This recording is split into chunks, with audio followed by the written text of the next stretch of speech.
Welcome to my YouTube channel. ഇപ്പോൾ കുറേ വീഡിയോസൊക്കെ ഇട്ടിട്ട് അപ്പോൾ ഇന്ന് ഞാൻ ചെറിയൊരു ഷോർട്ട് വീഡിയോസായിട്ടാണ് വന്നത്. അപ്പോൾ നമ്മുടെ വീട്ടിൽ സ്വിച്ച് ബോർഡും സ്റ്റെബിലൈസറൊക്കെ ഉണ്ടെങ്കിൽ അതൊക്കെ പൊടി പിടിച്ച് ഈ ഓയിലൊക്കെ യൂസ് ചെയ്യുന്ന സ്ഥലത്ത് ഓയിലൊക്കെ ഉണ്ടെങ്കിൽ അതൊക്കെ കാരണം നമ്മൾ സ്റ്റെബിലൈസറൊക്കെ ഈ രീതിയിൽ വൃത്തിയിടാൻ നല്ല ചാൻസ് ഉണ്ട്. അപ്പോൾ ഇത് ഞാൻ കിച്ചണിൽ യൂസ് ചെയ്യുന്ന സ്റ്റെബിലൈസറാണ്. അപ്പോൾ ഇതിങ്ങനെ ക്ലീൻ ചെയ്യാൻ വളരെ എളുപ്പത്തിൽ ക്ലീൻ ചെയ്യാൻ പറ്റുന്ന രീതിയാണ് ഞാനിവിടെ പറഞ്ഞിരിക്കുന്നത്.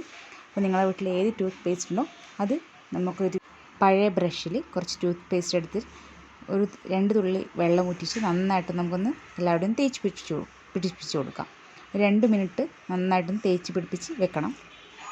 അപ്പോൾ ഇത് വെള്ളം ഒട്ടും യൂസ് ചെയ്യേണ്ട, അല്ലാതെ തന്നെ നമുക്ക് വെട്ടിത്തിളങ്ങുന്ന രീതിയിൽ ഞാൻ കാണിച്ചു തരാം നിങ്ങൾക്ക്. അപ്പോൾ ഇത് കുറേ പേർക്കൊക്കെ അറിയാൻ പറ്റും.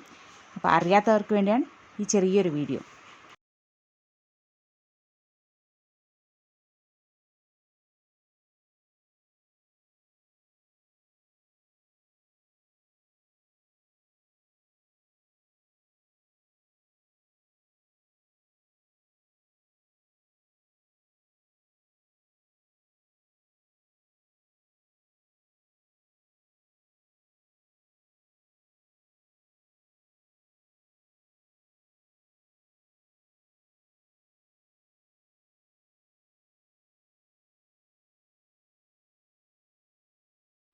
അപ്പോൾ എല്ലാ ഭാഗത്തേക്കും ഞാൻ പേസ്റ്റ് നന്നായിട്ട് തേച്ച് പിടിപ്പിച്ച് വെച്ചിട്ടുണ്ട്.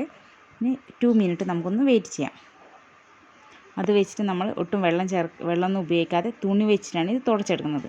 ഇനി തുണി വെച്ചിട്ട് നന്നായിട്ട് തുടച്ചെടുക്കാം നമുക്ക്. കണ്ടോ, ഇപ്പോൾ തന്നെ നല്ല മാറ്റമില്ലേ, പുതിയതുപോലെ ഇല്ലേ. അപ്പോൾ നിങ്ങളും എല്ലാവരും വീട്ടിൽ പരീക്ഷിച്ച് നോക്കാം. നിങ്ങളുടെ വീട്ടിലെ സ്വിച്ച് ബോർഡിനൊക്കെ ഇത് യൂസ് ചെയ്യാൻ പറ്റുന്നതാണ്. നമുക്ക് വെള്ളമൊന്നും ഉപയോഗിച്ച് ഷോക്ക് അടിക്കുമെന്ന് പേടിയൊന്നും വേണ്ട. അപ്പോൾ എല്ലാവരും പരീക്ഷിക്കുമെന്ന് വിചാരിക്കുന്നു. എല്ലാവർക്കും വീഡിയോ ഇഷ്ടപ്പെട്ട് കഴിഞ്ഞാൽ ലൈക്ക് ചെയ്യാൻ, ഷെയർ ചെയ്യാൻ, വീഡിയോ ഇഷ്ടപ്പെട്ട് കഴിഞ്ഞാൽ സബ്സ്ക്രൈബ് ചെയ്യാൻ മറക്കരുത്. Thank you for watching.